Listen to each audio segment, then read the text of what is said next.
दोस्तों एक बार फिर से हम आपके लिए BTSC JE form fillup 2026 apply online process की अपडेट लेके आ चुके हैं। किस तरह से आप बीटीएससी जेई के 2809 खाली पदों के लिए अपने फॉर्म अप्लाई कर सकते हो, स्टेप बाय स्टेप कंप्लीट जानकारी आपको इस वीडियो में दी जाएगी। यहाँ पर इस भर्ती के लिए डेट रीओपन हो चुकी है, तो ऑनलाइन आवेदन करने का आपके पास अंतिम मौका है। लास्ट डेट ऑनलाइन आवेदन करने की 30 जनवरी 2026 है। केवल 2 ही दिन शेष रह गए हैं, तो आप जल्द से जल्द अपना फॉर्म अप्लाई कर ले, कहीं मौका हाथ से छूट न जाए। डेट रीओपन होने के बाद में अंतिम समय में फॉर्म भरते समय अगर आपके सामने कोई भी टेक्निकल प्रॉब्लम आ रही है तो उसका हल भी आपको इस वीडियो में मिल जाएगा। आखिरी समय में फॉर्म भरते समय आपको कोई भी ऐसी गलती या फिर मिस्टेक नहीं करनी होगी जिसको करने से आपका फॉर्म भी रिजेक्ट हो सकता है। आवेदन करते समय आप अपना रजिस्ट्रेशन कैसे करोगे, किस तरह से आपको अपनी पर्सनल या फिर क्वालिफिकेशन की डिटेल फिल करनी होगी, डॉक्यूमेंट, सिग्नेचर, फोटोग्राफ कैसे और कितने केबी में आप अपलोड करोगे, फीस पेमेंट करते हुए, रजिस्ट्रेशन से लेकर प्रिंट तक आपको किस तरह से अपना फॉर्म अप्लाई कर लेना होगा। पूरी जानकारी के लिए आपको ये वीडियो शुरू से लेके एंड तक बिना स्किप किए हुए देखनी होगी। इस वीडियो को पूरा देखने पर ही आपके सभी सवाल और डाउट क्लियर होंगे। तो चलिए दोस्तों, बिना कोई वक्त गंवाए शुरू करते हैं बीटीएससी जेई फॉर्म फिलअप की पूरी जानकारी। फॉर्म भरने से पहले आपको सबसे पहले हमारी वेबसाइट IND सरकारी नौकरी के इस पेज पर विजिट करना होगा, जिसका लिंक आपको नीचे description plus first comment box में मिल जाएगा। और हमारे इस पेज पर विजिट करके आप यहां से बीटीएससी जेई का फॉर्म अप्लाई कर सकते हो। बिहार टेक्निकल सर्विस कमीशन तकनीकी सेवा आयोग की ओर से 2809 वैकेंसीज निकाली गई है। जूनियर इंजीनियर सिविल के लिए 2653 वैकेंसीज है, जूनियर इंजीनियर इलेक्ट्रिकल के लिए 86, जूनियर इंजीनियर मैकेनिकल के लिए 70 वैकेंसीज निकली हुई है। लास्ट डेट की अपडेट है, अंतिम मौका है, केवल 2 ही दिन शेष रह गए हैं। यहाँ पर रीओपन डेट आप चेकआउट कर सकते हो। जो फॉर्म दोबारा से 22 जनवरी से शुरू हुए थे उसके लिए आपके पास केवल 2 ही दिन शेष है। लास्ट डेट ऑनलाइन करने की 30 जनवरी 2026 है। 9300 से 34800 सैलरी है। क्वालिफिकेशन की बात करें तो जूनियर इंजीनियर सिविल के लिए डिप्लोमा सिविल इंजीनियरिंग, इलेक्ट्रिकल के लिए डिप्लोमा इलेक्ट्रिकल इंजीनियरिंग और मैकेनिकल के लिए डिप्लोमा मैकेनिकल इंजीनियरिंग से आप अप्लाई कर सकते हो। 18 से 37 मेल के लिए, 18 से 40 फीमेल के लिए आयु सीमा रहेगी। ऑल कैटेगरी के लिए 100 रुपये फीस है, जो कि आप ऑनलाइन मोड से पेमेंट कर सकते हो। रिटन एग्जाम डॉक्यूमेंट वेरिफिकेशन से सिलेक्शन होगा, ऑनलाइन अप्लाई कर सकते हो। बिहार जॉब लोकेशन है, ऑल इंडिया से ऑनलाइन कर सकते हो। btsc.bihar.gov.in ये इसकी ऑफिशियल वेबसाइट है, जिससे आप फॉर्म अप्लाई कर सकते हो। इंपोर्टेंट लिंक सेक्शन के अंतर्गत reopen date notice PDF link पर क्लिक करके आप रीओपन डेट चेकआउट कर सकते हो, जो कि 22 जनवरी से 30 जनवरी तक यहाँ पर रीओपन कर दी गई थी। उसके बाद में जी सिविल नोटिफिकेशन, इलेक्ट्रिकल और मैकेनिकल नोटिफिकेशन पीडीएफ लिंक पर क्लिक करके आप तीनों पीडीएफ डाउनलोड कर सकते हो। यहाँ पर सिविल की नोटिफिकेशन है, ये इलेक्ट्रिकल और ये मैकेनिकल की पीडीएफ है। इनमें आपको कंप्लीट डिटेल देखने को मिल जाएगी, जैसे कि वैकेंसी, डिपार्टमेंट वाइज आपकी कैटेगरी वाइज क्या रहेगी, क्या क्वालिफिकेशन, एज लिमिट है, selection criteria, how to apply procedure, complete guidelines आपको इन पीडीएफ में देखने को मिल जाएगी। तो फॉर्म अप्लाई करने से पहले आपको नोटिफिकेशन की पीडीएफ रीड आउट करना अनिवार्य है, तभी आप सिंपल वे में अपना फॉर्म अप्लाई कर सकते हो। पीडीएफ रीड आउट करने के बाद में आपको अप्लाई ऑनलाइन के इस लिंक पर क्लिक करना होगा, तो आपके सामने ऑनलाइन आवेदन करने का ये ऑफिशियल पोर्टल ओपन हो जाएगा। गाइज यहाँ पर आने के बाद आपको ऑनलाइन एप्लीकेशन के इस सेक्शन में आना है और यहाँ पर आने के बाद आपको ऑल नोटिफिकेशन स्लैश एडवर्टाइजमेंट्स या फिर कैंडिडेट रजिस्ट्रेशन के इन ऑप्शन में से किसी भी ऑप्शन पर क्लिक करना है। उसके बाद आपके सामने यहाँ पर कुछ इस तरह से इंटरफेस ओपन होगा। यहाँ पर आप चेकआउट कर सकते हो। आपको जूनियर इंजीनियर सिविल, मैकेनिकल और इलेक्ट्रिकल के 3 अलग अलग सेक्शन दिए गए हैं। यहाँ पर आप जूनियर इंजीनियर की जिस भी डिसिप्लिन के लिए अप्लाई करना चाहते हैं, जैसे कि सिविल या फिर मैकेनिकल या फिर इलेक्ट्रिकल, आप जिसके भी लिए अप्लाई करना चाहते हैं उसके सामने गाइड आपको अप्लाई की टैब दी गई है। आप अप्लाई की टैब पर क्लिक करें और अपने फॉर्म अप्लाई कर ले। मान लीजिए आप जूनियर इंजीनियर सिविल के लिए अप्लाई करते हैं, तो आप अप्लाई की टैब पर क्लिक करेंगे। उसके बाद आपके सामने यहाँ पर कुछ इस तरह से इंटरफेस होगा। यहाँ पर आप व्यू के ऑप्शन पर क्लिक करके इसकी क्वालिफिकेशन चेकआउट कर सकते हो। और अब आपको गाइड इस भर्ती पर अप्लाई करने के लिए रजिस्ट्रेशन के इस ऑप्शन पर क्लिक करना है। उसके बाद आपके सामने यहाँ पर रजिस्ट्रेशन का फॉर्म ओपन होगा। उससे पहले आपको कुछ जनरल इंस्ट्रक्शन दिए गए हैं, आपको इन्हें केयरफुली रीड आउट कर लेना है। यहाँ पर इसे ओके करना है और आई एक्सेप्ट के इस ऑप्शन पर क्लिक करना है। फिर आपके सामने आपका फॉर्म स्टार्ट हो जाएगा। यहाँ पर गाइड अब आपको अपनी पर्सनल डिटेल प्रोवाइड कराते हुए अपना रजिस्ट्रेशन करना होगा। सबसे पहले यहाँ पर आपको अपना नाम एंटर करना है, फिर आपको अपने फादर का नाम एंटर करना है, अपनी मदर का नाम एंटर करना है। उसके बाद आपको अपनी डेट ऑफ बर्थ यहाँ पर सिलेक्ट करनी है, अपना जेंडर आपको सिलेक्ट करना है। आपसे पूछा गया कि आप मैरिड हो या फिर नहीं, आप अपने अकॉर्डिंग ऑप्शन सेलेक्ट करेंगे। अपनी सिटीजनशिप आप सिलेक्ट करेंगे, अपना रिलीजन आप सेलेक्ट करेंगे, अपना डोमिसाइल स्टेट आप सिलेक्ट करेंगे। फिर यहाँ पर आपको अपना होम डिस्ट्रिक्ट सिलेक्ट करना है। उसके बाद आपको अपनी कैटेगरी यहाँ पर सिलेक्ट करनी है।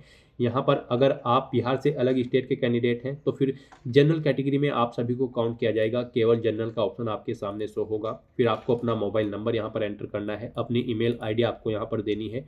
उसके बाद आपसे पूछा गया है कि क्या आप गवर्नमेंट एम्प्लॉय हैं या फिर एक्स एम्प्लॉय हैं। अगर हैं तो आप यस करेंगे, नहीं है तो आप नो ऑप्शन सेलेक्ट करेंगे। यस ऑप्शन अगर आप सिलेक्ट करते हैं तो फिर यहाँ पर आपको अपनी परमानेंट एम्प्लॉय की डिटेल देनी है। फिर आपको अपने कॉन्ट्रेक्चुअल एम्प्लॉय अगर आप हैं तो उसकी डिटेल देनी है। नहीं है आप एम्प्लॉय तो आप सिंपली नो ऑप्शन सेलेक्ट करेंगे। फिर यहाँ पर आपसे पूछा गया है कि क्या आप 2018 उसके बाद के एडवर्टाइजमेंट के लिए एलिजिबल थे। अगर थे तो आप यस करें, नहीं तो नो ऑप्शन सेलेक्ट करें। उसके बाद गाइज यहाँ पर आपको अपना परमानेंट एड्रेस एंटर करना है। यहाँ पर आप अपना परमानेंट एड्रेस एंटर करें। उसके बाद आपको अपनी क्वालिफिकेशन की डिटेल यहाँ पर प्रोवाइड करनी है। सबसे पहले यहाँ पर आपको अपनी 10वीं क्लास की डिटेल प्रोवाइड करनी होगी। तो यहाँ पर आपको सबसे पहले बोर्ड का नाम सिलेक्ट करना है, पासिंग ईयर सेलेक्ट करना है, कब आपने अपनी 10वीं क्लास पास आउट की है, अपना रोल नंबर 10वीं का एंटर करना है। आपको बताना है आपका रिजल्ट मार्क्स में था, परसेंटेज में या फिर ग्रेड में, आप अपने अकॉर्डिंग ऑप्शन सेलेक्ट करेंगे। परसेंटेज में अगर था तो फिर यहाँ पर आप बताएं कितने परसेंट मार्क्स आपने ऑब्टेन किए हैं, वो आप एंटर करें। अपनी डिवीजन सेलेक्ट करें, फर्स्ट सेकंड या थर्ड, जो भी आपकी डिवीजन थी। उसके बाद आपको बताना है कि क्या आपने इंटरमीडिएट भी कंप्लीट कर ली है। अगर कर ली है तो आप इस चेकबॉक्स को ओके करेंगे और फिर यहाँ पर सेम ऐसे ही अपनी 12वीं की डिटेल्स भी प्रोवाइड कर देंगे।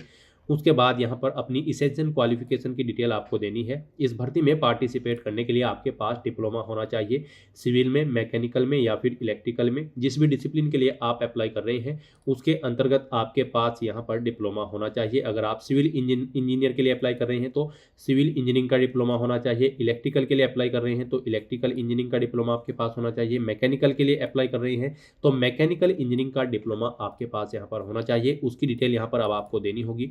यहाँ पर अब आपको बताना है आपका जो डिप्लोमा है वो डिप्लोमा आपका इंस्टीट्यूट बिहार में है या उसके बाहर है। आपको अपने अकॉर्डिंग ऑप्शन सेलेक्ट करना है। फिर यहाँ पर आपको इसकी मैंडेटरी अनिवार्यता के बारे में यस या नो ऑप्शन सेलेक्ट करना है। उसके बाद गाइज आपको यहाँ पर अपने यूनिवर्सिटी, कॉलेज या इंस्टीट्यूट का नाम देना है जिससे आपने अपना डिप्लोमा पास आउट किया है।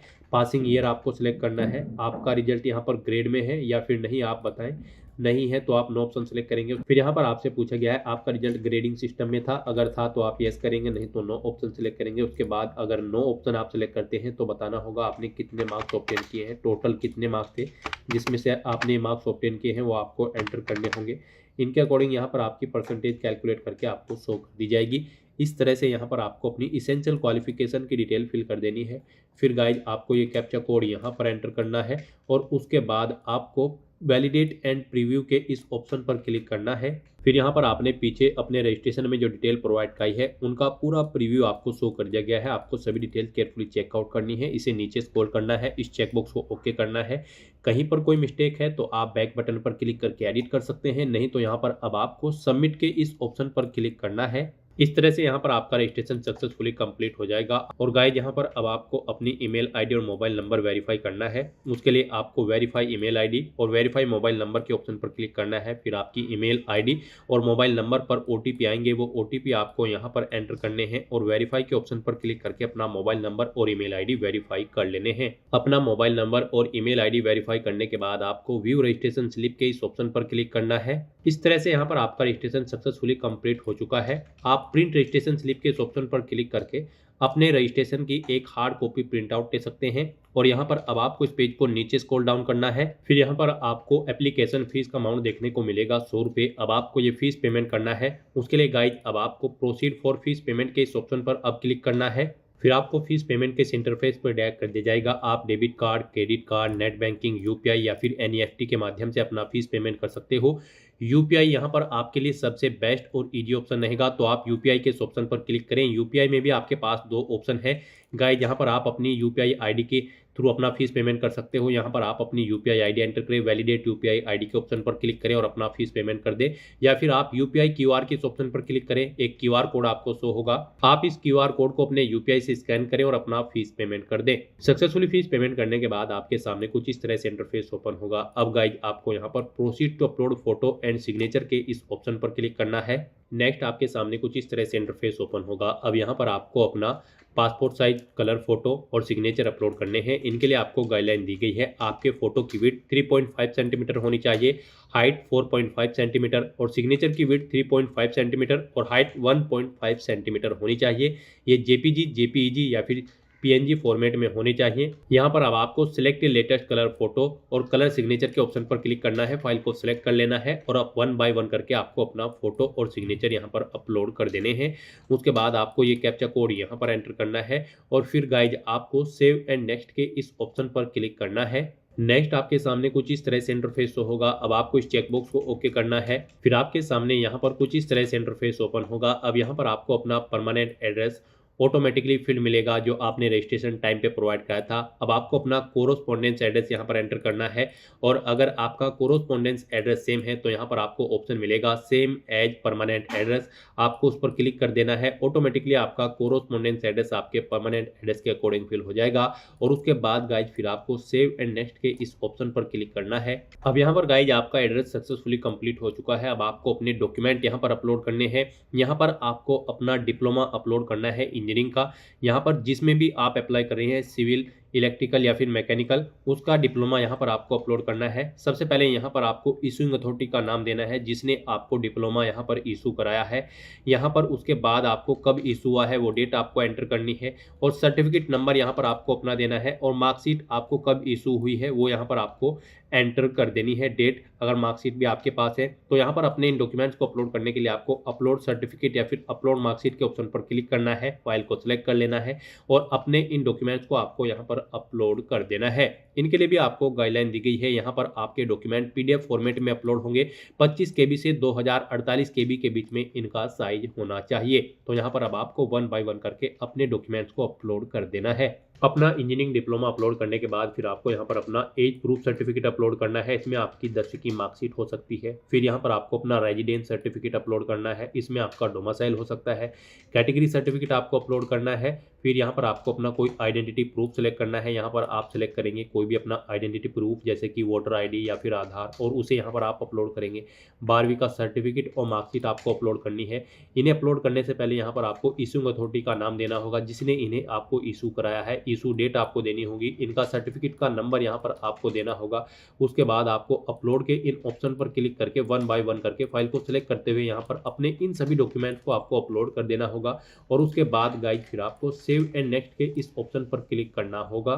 नेक्स्ट आपके सामने ऑप्शन आता है फाइनल सबमिशन का। यहाँ पर आपको घोषणा पत्र में इन सभी डिटेल्स को रीड आउट करना है। I accept the about declaration में यस ऑप्शन सेलेक्ट करना है और उसके बाद गाइज आपको प्रीव्यू फॉर्म के इस ऑप्शन पर क्लिक करना है। नेक्स्ट आपके सामने कुछ इस तरह से इंटरफेस ओपन होगा। यहाँ पर आपको आपके फॉर्म का प्रीव्यू शो किया गया है। अब आपको इस पेज को नीचे स्क्रॉल डाउन करते हुए I have verified and confirm के इस ऑप्शन पर क्लिक करना है। अगर सभी चीजें ओके हैं और अगर कुछ मिस्टेक है आप चेंज करना चाहते हैं तो no I want to change के इस ऑप्शन पर क्लिक करके आप चेंज कर सकते हैं। और गाइज अगर आपको चेंज नहीं करना है तो आप इस ऑप्शन पर क्लिक करेंगे, चेकबॉक्स को ओके करेंगे और उसके बाद प्रोसीड के इस ऑप्शन पर क्लिक कर देंगे। फिर आपके सामने कुछ इस तरह से इंटरफेस ओपन होगा। अब आपको ये कैप्चा कोड यहाँ पर एंटर करना है और उसके बाद सबमिट एप्लीकेशन फॉर्म के इस ऑप्शन पर क्लिक कर देना है। सबमिट एप्लीकेशन फॉर्म ऑप्शन पर क्लिक करते ही आपका फॉर्म सक्सेसफुली सबमिट हो जाएगा। उसके बाद आपको अपने एप्लीकेशन फॉर्म का एक हार्ड कॉपी प्रिंट आउट ले लेना है फ्यूचर यूज के लिए, फ्यूचर रेफरेंस के लिए, और आप अपने डैशबोर्ड में जाकर भी चेकआउट कर सकते हो आपका फॉर्म सक्सेसफुली सबमिट हो चुका है या फिर नहीं।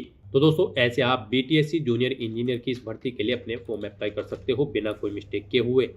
आज की इस वीडियो में बस इतना ही। आई होप ये वीडियो आपको पसंद आई होगी। अगर पसंद आई हो तो इसे लाइक और शेयर करें। चैनल पर नए हो तो इसे सब्सक्राइब कर लें। Thanks for watching.